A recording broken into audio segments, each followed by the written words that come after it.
और एक बेहद अहम खबर ईरान से जो आ रही है उसकी तरफ मैं आपका ध्यान ले जाना चाहता हूं।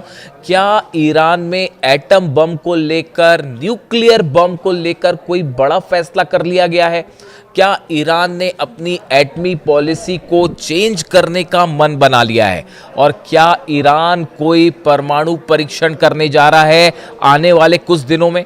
देखिए, ये सवाल अचानक से पूरे इंटरनेशनल मीडिया में ईरान को लेकर चर्चा का मुद्दा बन गए हैं और इसकी सबसे अहम वजह है ईरान की फार्स न्यूज़ एजेंसी में छपा एक एडिटोरियल। देखिए, फार्स न्यूज़ एजेंसी में आईआरजीसी यानी ईरान की जो सेना है, आईआरजीसी है खास तौर पर, उससे जुड़े विचार रखे जाते हैं।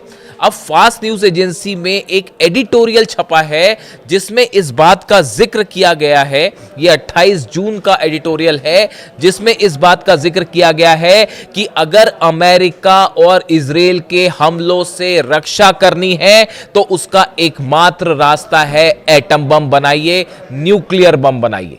इस एडिटोरियल में यह बात कही गई है कि अगर ईरान को कोई डिटरेंस डेवलप करना है, यानी अमेरिका के ये जो बार बार हमले होते हैं, कभी समझौते की बात होने लगती है, कभी अपनी सुविधा के मुताबिक अमेरिका हमले करने लगता है, कभी इजराइल हमले करने लगता है। इन हमलों का अगर कोई पुख्ता इंतजाम करना है तो वो सिर्फ एटम बम के जरिए हो सकता है, परमाणु बम के जरिए हो सकता है। ये राय इस फार्स न्यूज एजेंसी के एडिटोरियल में छपी है, जिसके बाद जितने दुनिया भर के एटमी मामलों से जुड़े एक्सपर्ट हैं उन सब के कान खड़े हो गए। देखिए, कई खबरें ऐसी होती हैं जो आपको न्यूज चैनल्स में एकदम से देखने को मिल जाएंगी, कुछ खबरें ऐसी होती हैं जो बिहाइंड द सीन चल रही होती हैं, जिनको बाहर आने में थोड़ा वक्त लगता है और शायद वो चर्चा का मुद्दा धीरे से बनती हैं।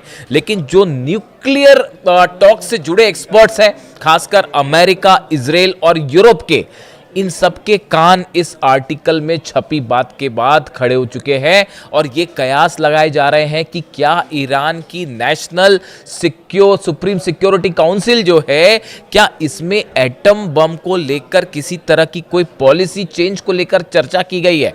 देखिए, मैं आपको 4-5 बयान बताता हूं जो इस पिछले 1 महीने के अंदर आप कह लीजिए जो सामने आए।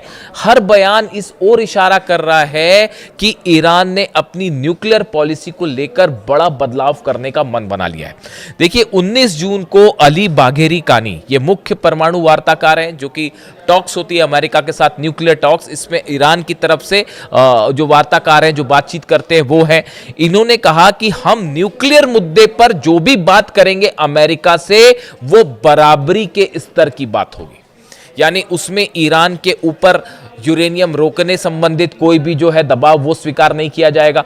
न्यूक्लियर प्रोग्राम को लेकर कोई ऐसी शर्त नहीं मानी जाएगी जिसमें जो है अमेरिका न्यूक्लियर प्रोग्राम को रोकने की बात करे या यूरेनियम संवर्धन, एनरिचमेंट को रोकने की बात करे। उन्होंने साफ मना कर दिया, हम ऐसी किसी बात को स्वीकार नहीं करेंगे।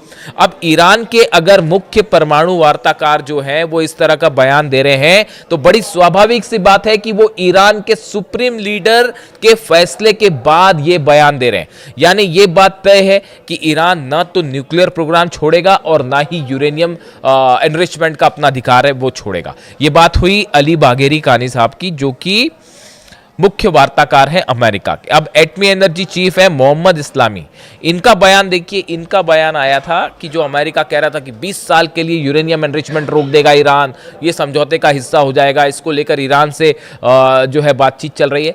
उनकी तरफ से साफ कह दिया कि ये 20 साल वाली शर्त ईरान को कतई मंजूर नहीं है। यानी इस मोहम्मद इस्लामी ने भी इस ओर इशारा किया कि ईरान अपना न्यूक्लियर प्रोग्राम नहीं रोकने जा रहा। अब आप देखिए, ब्रिगेडियर जनरल अली फदावी, ये आईआरजीसी के डिप्टी कमांडर हैं, बड़े ओहदे पर हैं, इनकी तरफ से तो और साफ बयान आया है। इन्होंने कहा है कि न्यूक्लियर बम बनाना, एटम बम बनाना हमारा अधिकार है। ये तो बड़ा ही साफ बयान था। ब्रिगेडियर जनरल है अली फदावी, ये वो लोग हैं जो आईआरजीसी चीफ अहमद वाहिदी साहब के बेहद करीबी हैं। ईरान में आईआरजीसी जो फैसले लेता है उसमें इन सब की भूमिका बेहद अहम है। इनसे तमाम कंसल्टेशन के बाद ही फैसले पर पहुंचा जाता है।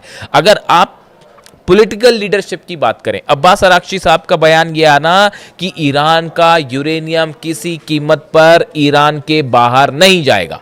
जो बातें थी कि अमेरिका ये कह रहा था कि हम जाके यूरेनियम ले लेंगे और बाहर आ जाएंगे, इस तरह की देश के बाहर जाएगा, इसको अब्बास अरागची ने फुल स्टॉप लगा दिया, पूर्ण विराम लगा दिया कि ऐसा कुछ नहीं होने जा रहा। अब आप देखिए ईरान के जो राष्ट्रपति हैं पेजिशकियान, इनकी तरफ से बयान आया कि यूरेनियम संवर्धन ईरान का अधिकार है और किसी भी कीमत पर ईरान यूरेनियम एनरिचमेंट का अधिकार नहीं छोड़ेगा। अब आप देखिए ये जो 5-6 बयान हैं ये पिछले 30 दिनों के अंदर आए, यानी कि जब से ये बातचीत MOU और ये शर्तों की बातचीत थी, इस बीच में ये बयान आए। ये बयान पे जो है वो हमारी टीम नज़र बनाए हुए थी शुरू से कि देखिए अगर न्यूक्लियर जब भी डील की बात होती है या किसी देश में, दो देशों में न्यूक्लियर हथियारों को लेकर या प्रोग्राम को लेकर चर्चा होती है, तो ऐसे में सिर्फ पॉलिटिकल लीडरशिप के बयान मायने नहीं रखते। जो वार्ताकार हैं या जो एटॉमिक एनर्जी कमीशन के चीफ हैं या जो परमाणु मामलों के टेक्निकल मामलों के जानकार हैं, इनके क्या बयान आ रहे हैं। देखिए इनके बयान सार्वजनिक रूप से अखबारों में ज़्यादा नहीं छपते, न्यूज़ चैनल्स में सामने दिखाई नहीं देते, लेकिन अगर आप सर्च करें, इनके बयानों पर नजर रखें तो ये बयान मिल जाते हैं आपको। तो जो टेक्निकल टीम होती है, इनके बयान ये बताते हैं कि उस देश का फ्रेम ऑफ माइंड क्या है, वो देश क्या सोचता है अपने परमाणु हथियारों को लेकर या एटमी पॉलिसी को लेकर। देखिए जिस तरह से हमले हो रहे हैं बार बार अमेरिका की तरफ से कि ट्रंप का जब मन किया तो केशम आइलैंड पर हमला कर दिया, फिर कभी सिरीक पे कर दिया, फिर उसके बाद 10 दिन के बाद आपने 10 दिन जो है शांति की बात करी, अपने स्टॉक एक्सचेंज फिर से बढ़ाए और दुनिया भर के शेयर मार्केट ऊपर उठे, फिर उसके बाद अपनी सुविधा के हिसाब से जो है वो फिर से कहीं पे बंदर अब्बास पे हमला कर दिया, कभी हॉर्मूज पर हमला कर दिया, उसके बाद फिर लगा कि जब ऑयल के प्राइसेस गड़बड़ हो रहे हैं, शेयर मार्केट डोल रहा है, तो फिर आप बातचीत की बात करें। तो ईरान में यही कहा जा रहा है कि ये जो बार बार हमले होते हैं या जो नेतन्याहू बार बार फाइटर जेट से हमले की धमकी देते हैं, इस पे अगर रोक लगानी है तो सिर्फ एक इलाज है, एटम बम, न्यूक्लियर बम। अब देखिए कई सारी चीज़ें ऐसी हैं जो हालात को तेज़ी से बदल रही हैं।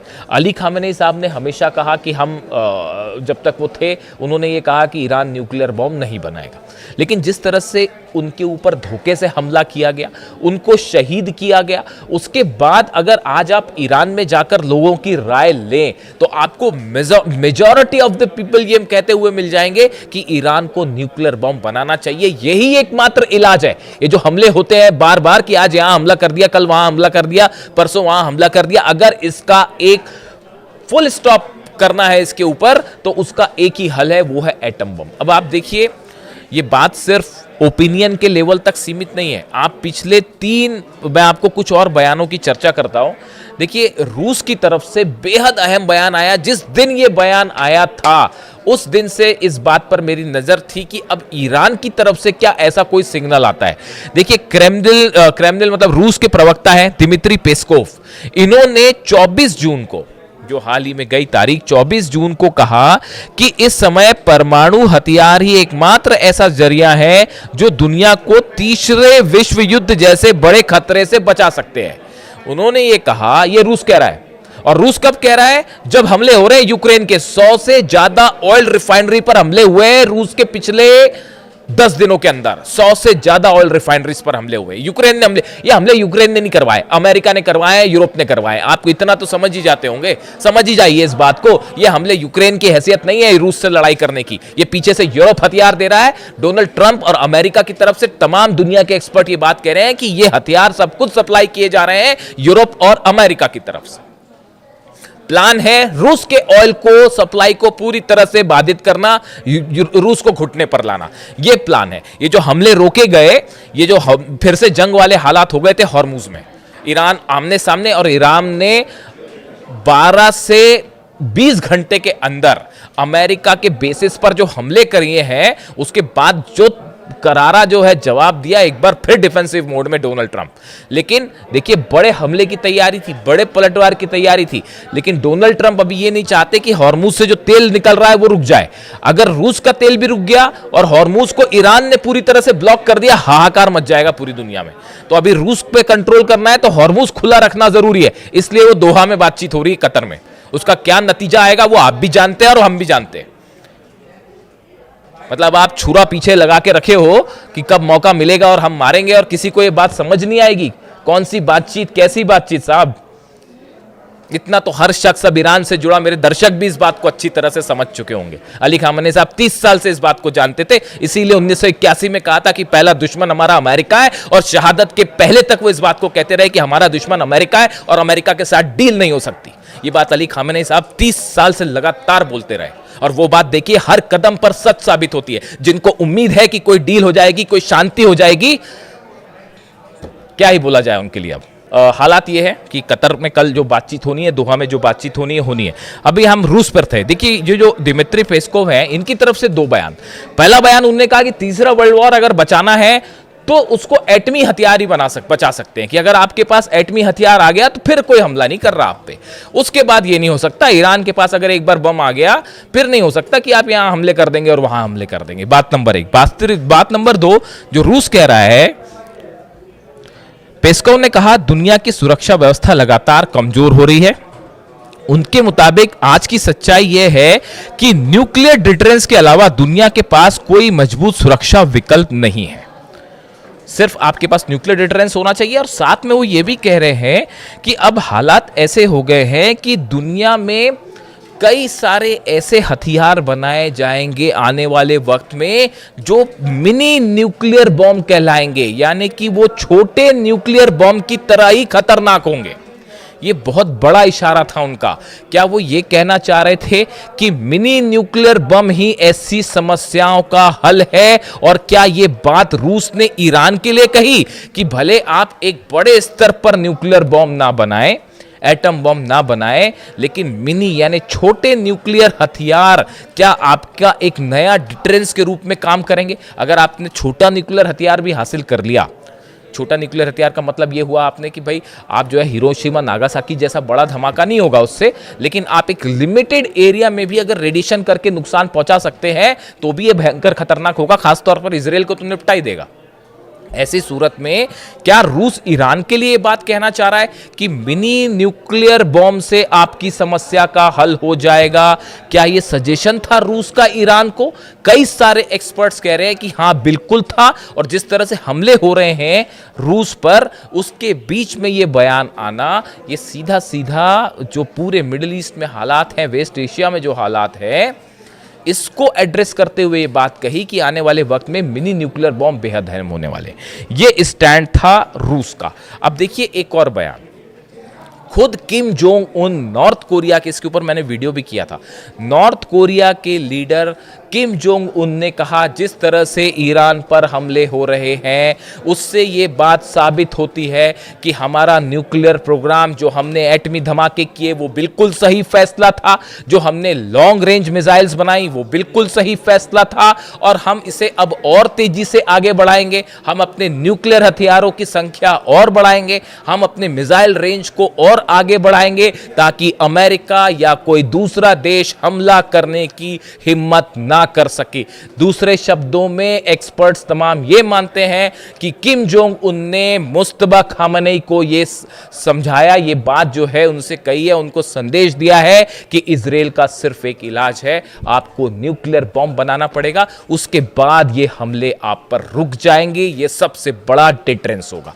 ये दो सबसे बड़े समर्थक रूस और नॉर्थ कोरिया, जिनकी तरफ से ये बयान से ये सब कुछ हो रहा है पिछले 10 दिन के अंदर, ये पिछले 15-20 दिनों के अंदर मैंने आपको जो 5-6 बयान बताए, वो नॉर्थ कोरिया का कहना, रूस का कहना, और अब ईरान की फार्स न्यूज एजेंसी में ये संपादकीय लिखना, एडिटोरियल छपना कि भैया न्यूक्लियर बम ही बचा सकता है। इसमें यह भी कहा गया कि चीन ने जब अपना खुद का न्यूक्लियर प्रोग्राम डेवलप कर लिया, न्यूक्लियर धमाका किया, उसके बाद ही अमेरिका ने चीन को मान्यता देके एज ए कंट्री उसके साथ बातचीत आगे शुरू की, और जंग नहीं हुई अमेरिका और चीन की।